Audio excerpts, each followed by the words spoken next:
what do you believe happens when we die after all of your research and experiencing? Okay, well, it's real easy. Uh, Did you say it's easy? that's easy, yeah. That's I love That's, that. that's I love easy. it. Well, sometimes when I explain this, people ask me, well, how do you know? How do you think you know? Why do you think you know this? Well, I have, Bob taught me, and it turns out much earlier, even when I was a young child, I did out of body. Mm-hmm. And then I got serious about it after I already was, a graduate student in physics working on my PhD. That's what I was doing when I first met Bob. And in any case, I studied how things worked. I learned how to go out of body on demand whenever I want to do the things I wanted to do. So some of the things I did was go with somebody who's dying and just go with them and see what happens. Watch them, hang with them, just like dentists. We were to stick together. Well, you just stick together and you can follow that person and you can observe what happens. Also, I was given a job to work in what I call the transition reality, which is where after you die, you end up in another virtual reality. Not this virtual reality, but a different virtual reality. And that's what I call the transition reality. And basically, that gets you prepared to transition from the last avatar into the process of getting another avatar. So that's kind of the transition. And I worked there, I don't know, probably every night for a month or two. It's just as soon as I'd close my eyes and, exit, gone, go to work. And I'd spend the night there in that reality. And I did that day after day after day. So then I saw it from the other side as the people entered this transition reality. And, I can go back into my own memory and look at my own transitions. That history is all recorded. So I can go back and look at the transitions between lives. So I've looked at it from different perspectives, which is where my information comes from. Most everything I say is first person knowledge, firsthand knowledge, not out of theory, but just out of my own experience. And I could never have come to the results and conclusions I did if I wasn't able to go out of body on demand and do it over and over and over again precisely. Because if I have some sort of an effect, okay, so I remote view, now I can go out of body again, but do something, just take a variable, any variable, and change it a little bit. How does that affect the result? Well, change the variable a little more. So you can change variables one at a time until you eventually build up an understanding of what affects what. And, how does it work? So it's just like science is done anywhere. Yes. You just have to be able, it's slow, it's repetitive. You have to repeat things because anything may have just been circumstantial the way it happens. So you have to repeat it. The repetition, has to give you consistent answers. You have to vary one variable at a time. Same way science is done everywhere. And that's how I figured it out. So let me go through the process. First of all, I'll have to tell you who we are. We are individuated units of consciousness, okay? And we log on to a virtual reality. And the way we do that is that we take what would be the thing? We make a partition of ourselves, okay? We're consciousness. Consciousness is an information system. Consciousness is about awareness with a choice. That's all about information. So here we are, this individuated unit of consciousness. We partition a piece of ourselves off, and that partition, we don't give it all our memory. We don't give it any of our memory, but we do let it have our quality of consciousness that we have earned, that we have evolved to at that time. Wow. So this little piece of us, which is nothing but our quality of consciousness, our potential, if you will, for evolution, because every time you evolve, it's a little easier to evolve more. If you devolve, it's a little harder to evolve. It's that sort of thing. So you take this partitioned off piece of you. I call that a free will awareness unit. That's actually what logs on to the avatar. Now, the avatar at this point is, a baby, maybe still in utero, maybe not. It's whenever the free will awareness unit would like to start experiencing those experiences. Well, when it does, those experiences the free will awareness unit has are its only experiences, because it didn't come with any of its own. So it very quickly believes that it is that infant, it is that person, because its only experience is being that person. You see, so it's completely 100% in its mind, that's who it is. You think you are your body. You think you are your avatar, because that all your experience is the experience of that avatar. All right, so the avatar grows old and dies. When that avatar dies, then the boundary between the IUOC, individual unit of consciousness, and the free will awareness unit starts to come down. That partition starts to come down. And that free will awareness unit basically just goes away, disappears, because the partition's taken down. Now it's the individuated units of consciousness. Now, that doesn't happen in an instant. Things happen over little bits of time. That's why you need a transition reality. So things aren't, wham, happen. That's not very good. Transition, it needs to take a little time. So immediately what happens when you die is that you find yourself aware in some other reality. And then that awareness kind of looks around and like, where am I? What's going on? And very soon, something will catch your attention. It might be the light at the end of the tunnel. It might be Uncle Fred has come down and say, oh, hi there, nephew. I came here to say hello. Uncle Fred's maybe been dead for a decade or two, or your parents or your older brother or whoever.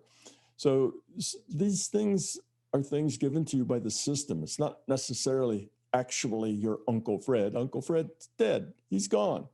This is Uncle Fred as saved in the database. This is Uncle Fred, you might say, being played by the larger consciousness system.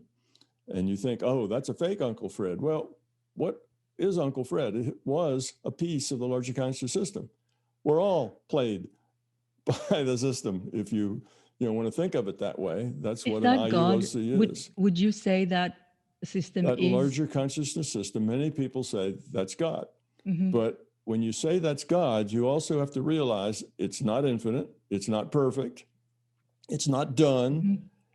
It wasn't always just the way it is. It's still evolving, it's growing. So it's a real thing. It's a real living being thing. You see, it's not this supernatural thing. It's a natural thing. It's a piece of consciousness that is evolving. Okay, so anyway, so that partition comes down, which means the viewpoint of that free will awareness unit starts to change. It gets to be a bigger viewpoint, slowly. But here's the process. So immediately you find yourself in some other reality frame. Then the system, basically puts you in that reality frame for making the transition. And the transition is something to just give you time to adjust. That's all. If you don't need much time to adjust, it's a very quick transition. If you need a lot more time to adjust, that'll take as much time as you need it. So the reality that you just left, that the character that just died, those memories start to fade, just like dreams fade. Wow. So, you wake up with a dream, and right the instant you wake up, wow, it's big 3D Technicolor.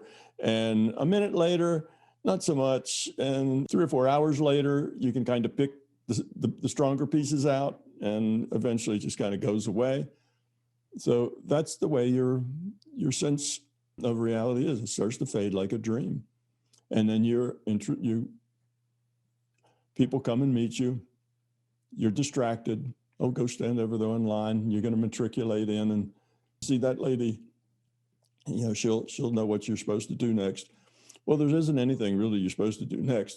That's just to give you something to do that's non-threatening, that lets you just relax and let go. My very young first husband, passed away of colon cancer at age 35. And about 2 days before his passing, he was talking to me when lying down in bed in hospital. He said to me, I can see people in this room that are both dead and alive. I know here's our friends who are alive, but I can also see people who are dead. And my husband was an atheist. So for him to see just 48 hours before he transitioned into the new reality, this experience. So can this consciousness avatar bleed in, I guess, to this reality to take the person through it even before they die? It's not so much that there's something, other beings that are bleeding in to take the person.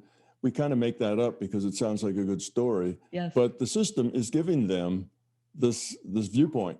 They are seeing their data stream. Their data stream contains dead people now. And that's starting to relax them, to let this process of dying go. So they're not so fearful as they enter the process. So yes, the system will give them help to make the transition. And not everybody will see dead people before they die, but a person who is open to that will. Okay, so that happened. All right, so let's finish the process. So you begin to forget your reality. It just begins to fade out like a dream. And then you meet Uncle Fred, and then Uncle Fred says hello and whatever. Oh, but Uncle Fred has to go. He never hangs around too long, just enough to get you an introduction and just enough to point out where to go. And then you go over there and you get in that line and you start to relax. And eventually you get to the point that you think, well, gee, I'm kind of just standing around. Nothing's going on. What's next? And you get the idea, well, another experience, another lifetime is next. What would you like to do? What do you need to work on? And depending on how you answer that question, if you say, oh, well, I thought I was done. I think I'm almost perfect just the way I am. Well, if that's the way you feel, then you probably will get a life review, which will show you flying off the handle, you being self-centered, you being arrogant, and so on, so that you can understand more of what it is you need to learn. But if you answer that question of, well, anger management's been my downfall the last 3 times, and I know I didn't do so well this time either, so I really need something that's going to help me work on that, then you probably don't get the life review because you already kind of have a sense of where you're going and what you need to do. Then the system will pick a spot for you. You don't know enough. You don't have enough information to really pick a spot yourself. The system has the big picture, and it picks out a spot where the probability is that you can succeed. It looks like it's not too hard, not too easy. Too easy, you don't learn much. Too hard, it's difficult to succeed. So they try to find something that will kind of work, and you get to agree to it. If you can say, all right, I'll take that, and then off you go. Now, what happens is your individuated unit of consciousness makes another petition, another free will awareness unit, only quality, not memory, and it logs on to wherever the system tells you to log on to. And now you have another lifetime. So that's kind of the process that happens. All right. So is it like simulation theory, or is it the soul, which is more of a, I guess, is that the human translation of what this process you just described, that we need something more meaningful than that?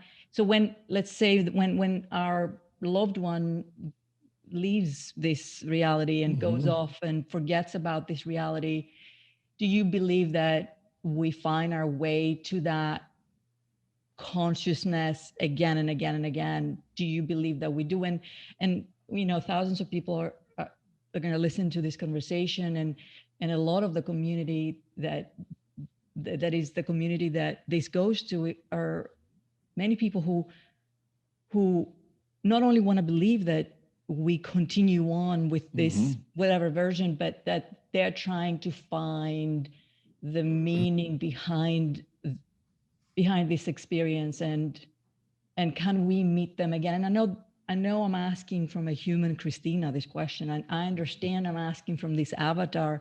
I'm asking from this physical experience, because when I have my journeys, when I go to have all these other experience. I have access to everyone I've loved. I have access to the place outside of time. I can go and do and be anything. So the question I'm asking, I understand it comes from this reality, this physical reality that we are experiencing through our avatars. Um, so to answer it with that in mind, what is, do we ever meet again? Okay. It is possible that we meet again because sometimes individuals are just good bringing out the best in each other.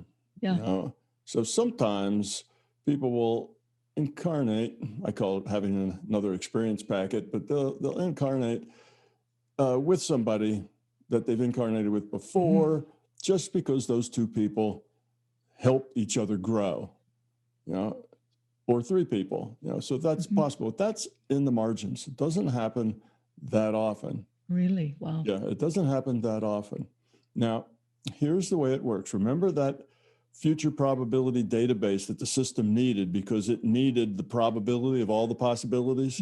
Well, that database that gives everything that could possibly happen and the probability that it will, that's I call future probability database.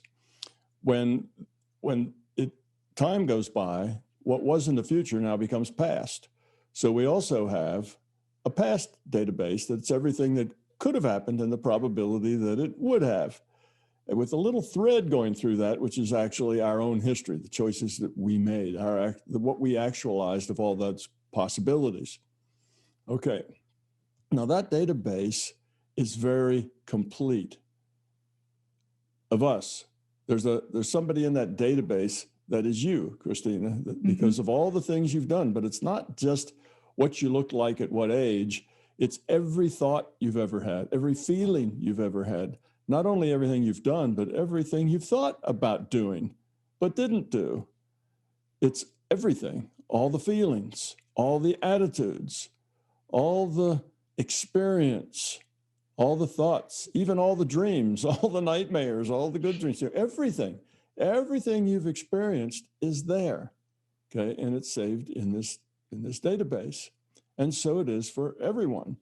So that is a record of who we are. And the reason that that history is valuable and the system wants to save it is the same reason history is always valuable. You can learn from it.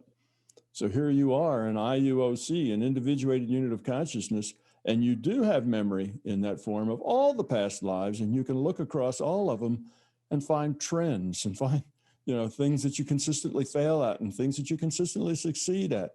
And it helps you plan and helps you grow because you have the history to work with. So we have this database. So a person who's going through this cycle I just described, they die, they kind of forget, they get back into the game, and they die and they forget, they get back into the game. They're just going round through this process.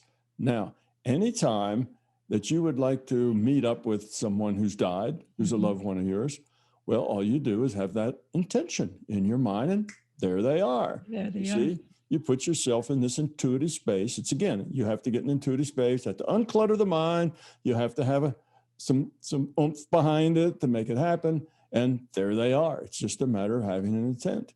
And you can communicate with them, you can talk with them, you can share with them. And what you're doing is really sharing with that person as they were in that lifetime. It's that same person. It's not who they became next or next after that. It's that individual person. Well, that individual person doesn't really exist with a free will anymore because that character died, that avatar died. But that person does exist in every way that you can think of what existence means in this database, except they don't have free will. They're just information, but all their feelings, all their emotions, and you can go in and interact with that database, and it is exactly like interacting with that person. It is that person, actually. Okay, and if you think, well, gee, that's just a fake. Well, no, think of it this way. We are subsets of the larger system. And what are we? Well, we're also information systems. We're also information and data. So the only difference between me now and me in the database is the me here makes free will choices. The me there is everything I've ever been, thought of, done, didn't do, whatever, it's there. Now, you can go to, say, Uncle Fred, he's dead, and you can talk to Uncle Fred, and Uncle Fred may say something like, oh, I thought it was a really good idea that you bought, Susie a bicycle last week. And you're thinking, oh, how does Uncle Fred know that I bought Susie a bicycle last week? Well, it's just like him to say something. It's just like him to approve of it. But how did he know that? You see, well, that's not in his database. But what's happened there is you're now asking questions or having interactions that do require free will. Those require updates. And the larger consciousness system is basically playing Uncle Fred, constrained by Uncle Fred's database. So he only plays him as Uncle Fred. And you say, well, that's kind of odd, but look, who am I? Who are you? The larger conscious system is really playing Tom Campbell and Christina Rasmussen right now, right?